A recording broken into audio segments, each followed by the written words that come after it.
Wara studju tekniku, il-Bord il-ġdid tal-Air Malta approva li terġa' tibda r-rotta bejn pajjiżna u l-Belt Ġermaniża Frankfurt. Rotta li fil-passat kienet ingħalqet minħabba ċirkostanzi ekonomiċi. Il-Ministru għat-Turiżmu Konrad Mizzi fisser kif inħass li din rotta tista' terġa' tkun profittabbli filwaqt li diversi entitajiet esprimew l-importanza ta' din id-destinazzjoni. Hija business hub, hija suq importanti għat-turisti u tgħin ukoll il-Maltin li jridu jikkonnettjaw ma' pajjiżi oħrajn. L-Air Malta se tibda topera minn Novembru minn din ix-xitwa lejn Frankfurt 4 darbit fil-ġimgħa u fis-sajf se topera kuljum.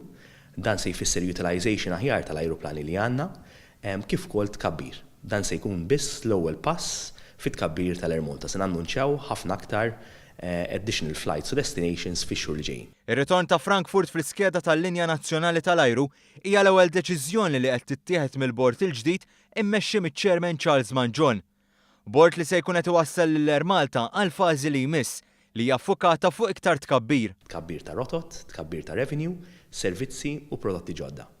Tul ix-xhur li ġejjin se nkunu qed nibdew nagħmlu dawk il-bidliet, se naħdmu bil-qrib mal-unions tal-ħaddiema biex indaħħlu ċertu practices ġodda u se nibdew ukoll in-negozjati mal-unions kollha ukoll dwar il-collective agreements. Negozjati li għal darba oħra se jaraw l-involviment tal-President Emeritu George Abela flimkien ma' tim ta' esperti.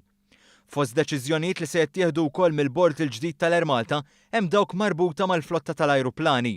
Dan bilan li din tkun waħda iktar moderna u relevanti. Qed inħarsu li l-kumpanija tiffoka biex tirrationalizza jkollha fleet aħjar.